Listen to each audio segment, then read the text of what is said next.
ओम शांति। आदरणीय राजयोगिनी दादी रतन मोहिनी जी, ब्रह्मा कुमारी के सभी वरिष्ठ सदस्यगण और इस सभा में भारत के कोने कोने से आए हुए मेरे प्यारे भाइयों और बहनों,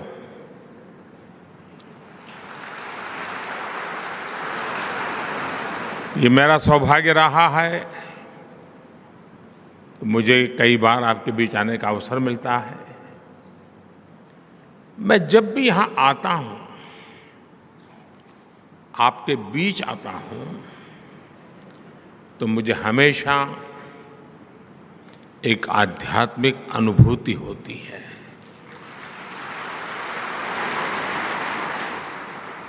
और ये पिछले कुछ महीनों में दूसरी बार है जब मुझे ब्रह्मा कुमारीज के कार्यक्रम से जुड़ने का अवसर मिला है। इसके पहले अभी फरवरी में ही आपने मुझे जल जन अभियान को प्रारंभ करने के लिए आमंत्रित किया था। मैंने तब विस्तार से इस बात को याद किया था कि ब्रह्मा कुमारी संस्था से कैसे मेरी आत्मीयता में एक निरंतरता रही है। इसके पीछे परमपिता परमात्मा का आशीर्वाद भी है और राजयोगिनी दादी जी से मिला स्नेह भी है। आज यहाँ super speciality charitable global hospital का शिलान्यास हुआ है।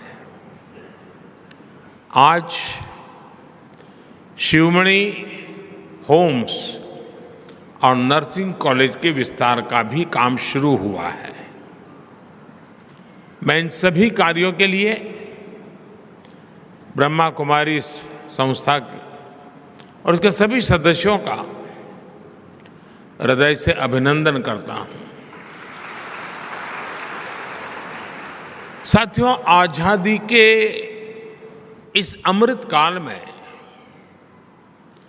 भारत की सभी सामाजिक और धार्मिक संस्थाओं की बहुत बड़ी भूमिका है।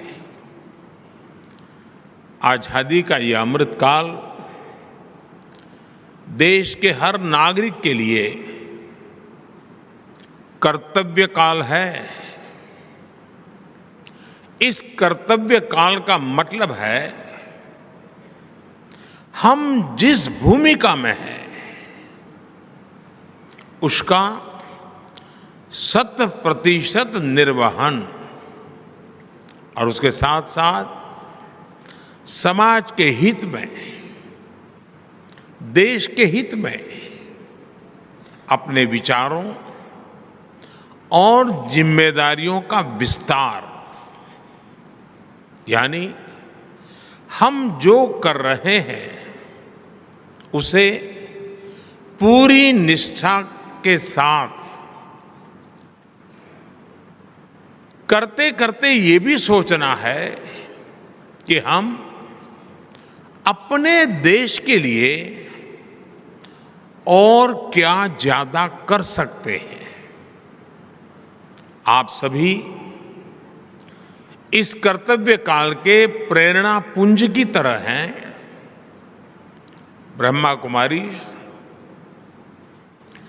एक आध्यात्मिक संस्था के तौर पर समाज में नैतिक मूल्यों को मजबूत करने के लिए काम करती है, लेकिन साथ ही आप समाज सेवा से लेकर साइंस एजुकेशन को प्रमोट करने, सोशल अवेयरनेस बढ़ाने के लिए भी पूरी तरह समर्पित है। माउंट आबू में आपका ग्लोबल हॉस्पिटल रिसर्च सेंटर, ये वाकई उसका एक बहुत बड़ा उदाहरण है। और मुझे बताया गया कि इंस्टीट्यूट के जरिए यहाँ आसपास के गांवों में हेल्थ कैंप किए जाते हैं, रक्तदान शिविर लगाए जाते हैं। अब जिस super speciality charitable global hospital का संकल्प ने लिया है, वो भी इस क्षेत्र में स्वास्थ्य सेवाएं सुधारने में मदद करेगा। आप सभी इस मानवीय प्रयास के लिए अभिनंदन के पात्र हैं। साथियों, आज हमारा पूरा देश स्वास्थ्य सुविधाओं के ट्रांसफॉर्मेशन से गुजर रहा है। पिछले 9 वर्षों में पहली बार देश के गरीब से गरीब को भी एहसास हुआ है कि देश के अस्पताल उसके लिए भी आसानी से उपलब्ध है। और इसमें एक बड़ी भूमिका आयुष्मान भारत योजना ने निभाई है। आयुष्मान भारत योजना ने सरकारी नहीं, प्राइवेट अस्पतालों के दरवाजे भी गरीबों के लिए खोल दिए हैं। आप भी जानते हैं कि इस योजना के तहत 5 लाख रुपये तक के इलाज का खर्च सरकार उठाती है। इस योजना का लाभ देश के 4 करोड़ से ज्यादा गरीब उठा चुके हैं। अगर आयुष्मान भारत योजना न होती तो इसी इलाज के लिए उन्हें 80,000 करोड़ रुपए अपनी जेब से खर्च करने पड़ते हैं। इसी तरह जन औषधि केंद्रों पर मिल रही सस्ती दवाइयों की वजह से भी गरीब और मध्यम वर्ग के 20,000 करोड़ रुपए बचे हैं। और मैं हमारे ब्रह्म कुमारी संस्थान की जितनी इकाइयां देश के गांव-गांव में हैं, अगर आप लोगों को जानकारी दें कि सरकार की तरफ से ऐसे जन औषधि केंद्र चलते हैं,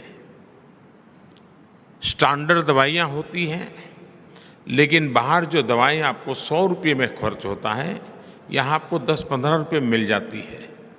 आप कल्पना कर सकते हैं गरीबों की कितनी सेवा होगी। तो हमारी सभी इकाइयां, हमारी सभी ब्रह्मा कुमार हो या ब्रह्मा कुमारी हो, वे लोगों में ये जागरूकता लाएं और देश में स्थान स्थान पर ये जन औषधि केंद्र बने हुए हैं। आपके संपर्क में आए हुए लोग आपको हमेशा आशीर्वाद देंगे। अब जैसे किसी परिवार में बुजुर्ग व्यक्ति है, डायबिटीज़ की बीमारी है, तो उसको दवाई के पीछे जो खर्चा होता है 1200, 1500, 2000 रुपये तक हो जाता है। लेकिन इसी जनऔषधि केंद्र से अगर वो दवाई लेगा तो उसको शायद वो खर्चा 1500-2000 में से कम होकर के 100 रुपया हो जाएगा। उसका जीवन में बहुत बड़ी मदद होगी। यानी इस बात को आप हर दूर पहुंचा सकते हैं। साथियों, आप सभी इतने वर्षों से स्वास्थ्य के क्षेत्र से जुड़े रहे हैं। आप भली भांति जानते हैं कि हेल्थ सेक्टर की एक चुनौती डॉक्टरों, नर्सों और मेडिकल कर्मियों की कमी भी रही है। पिछले 9 वर्षों में इसी कमी को सुधारने के लिए भी देश में अभूतपूर्व काम हुआ है। पिछले 9 वर्षों में औसतन एवरेज हर महीने एक नया मेडिकल कॉलेज खोला है। 2014 से पहले के 10 सालों में 150 से भी कम मेडिकल कॉलेज बने थे।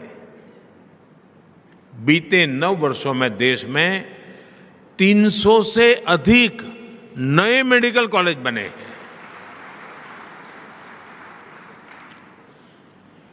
2014 से पहले हमारे पूरे देश में एमबीबीएस की 50,000 के आसपास सीटें थी।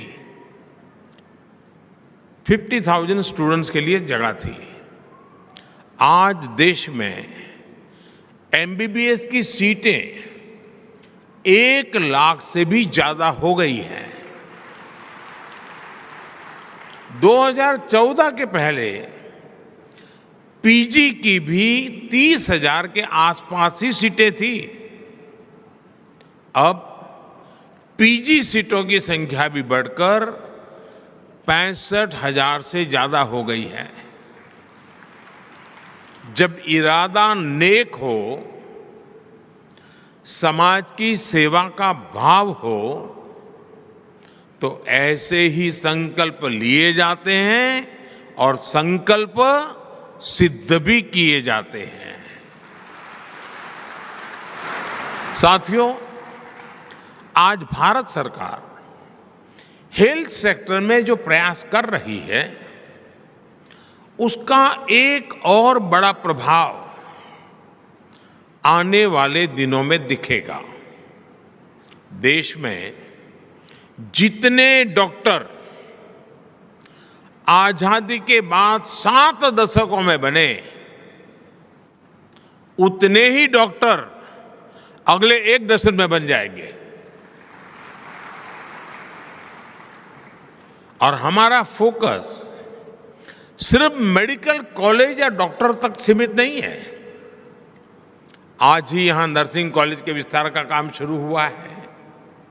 भारत सरकार भी नर्सिंग के क्षेत्र में भी युवाओं को नए अवसर दे रही है। हाल में ही सरकार ने देश में 150 से अधिक नए नर्सिंग कॉलेज को स्वीकृति दी है। इस अभियान के तहत यहां राजस्थान में भी 20 से ज्यादा नए नर्सिंग कॉलेज बनेंगे।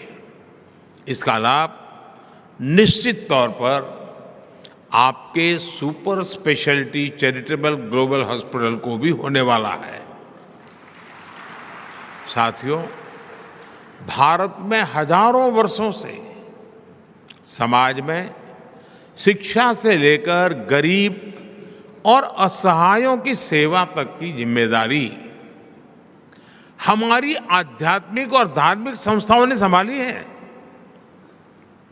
मैं तो गुजरात भूकंप के समय से और उसके भी पहले से आपकी निष्ठा और हमारी बहनों की मेहनत का कार्य स्वयं साक्षी रहा हूं।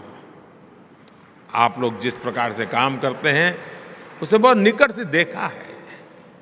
मुझे याद है कच्छ के भूकंप की उस संकट की उस घड़ी में आपने जिस सेवा भाव से काम किया, वो आज भी प्रेरणा देने वाला है।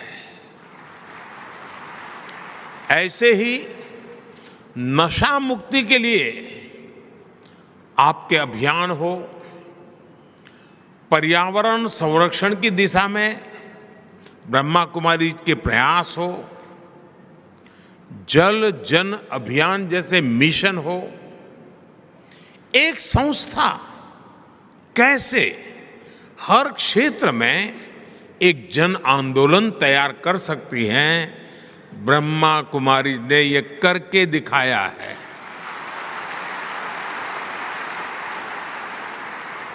विशेष रूप से मैं जब भी आपके बीच आया हूं, मैंने देश के लिए आपसे जो अपेक्षाएं की हैं, उन्हें पूरा करने में आपने कभी भी कोई कमी नहीं छोड़ी है। आपने जिस तरह देश भर के आजादी के अमृत महोत्सव से जुड़े कार्यक्रम आयोजित किए, जब आपने पूरी दुनिया में योग शिविरों का आयोजन किया, जब दीदी जानकी जी स्वच्छ भारत अभियान की ब्रांड एम्बेसडर बनी, जब सभी बहनों ने स्वच्छ भारत की कमान संभाल ली, तो इससे कितने ही लोगों को देश के लिए काम करने की प्रेरणा मिली है। आपके ऐसे कार्यों ने ब्रह्मा कुमारी में मेरे विश्वास को और भी कई गुना कर दिया है। लेकिन आप जानते हैं कि जब विश्वास बढ़ता है तो अपेक्षाएं भी बढ़ती हैं, और इसलिए स्वाभाविक है कि आपके प्रति मेरी भी अपेक्षाएं जरा ज्यादा बढ़ गई हैं। आज भारत श्री अन्न यानी मिलेट्स को लेकर एक वैश्विक आंदोलन को आगे बढ़ा रहा है। आज देश में हम प्राकृतिक खेती जैसे अभियानों को आगे बढ़ा रहे हैं। हमें हमारी नदियों को स्वच्छ बनाना है, हमें भूजल का संरक्षण करना है। ये सारे विषय ऐसे हैं जो कहीं न कहीं हमारी हजारों वर्ष पुरानी संस्कृति और परंपराओं से जुड़ते हैं। इसलिए इन प्रयासों में आपका जितना ज्यादा सहयोग मिलेगा, उतनी ही देश की सेवा और अधिक व्यापक होगी। मुझे आशा है राष्ट्र निर्माण से जुड़े नए विषयों को ब्रह्मा कुमारीज इनोवेटिव तरीके से आगे बढ़ाएगी। एक विकसित भारत के निर्माण के जरिए हम विश्व के लिए सर्वे भवन्तु सुखिनः के मंत्र को साक्षात करेंगे। और आप जानते हैं, अभी यहाँ G20 समिट की बात हुई। हम G20 समिट में भी दुनिया के सामने, दुनिया जब विमेन डेवलपमेंट की बात करती है, हम G20 में दुनिया के सामने विमेन लेड डेवलपमेंट की तरफ ले जा रहे हैं। महिलाओं की अगुवाई में विकास, उस दिशा में हम काम कर रहे हैं। मुझे पूरा विश्वास है कि आप सबके एक बहुत ही उम्दा संगठन, व्यापक रूप से फैला हुआ संगठन देश की इन प्राथमिकताओं के साथ जुड़ करके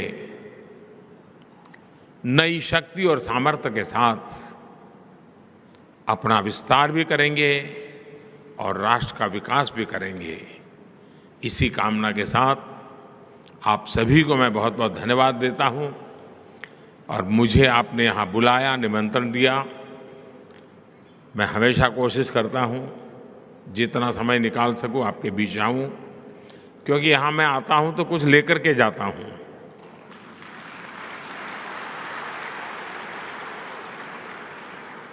चाहे वो आशीर्वाद हो, प्रेरणा हो, ऊर्जा हो, जो मुझे देश के लिए काम करने के लिए दौड़ाती है, नई शक्ति देती है। तो मुझे यहाँ आने का अवसर दिया, इसलिए मैं आपका आभारी व्यक्त करता हूँ। ओम शांति।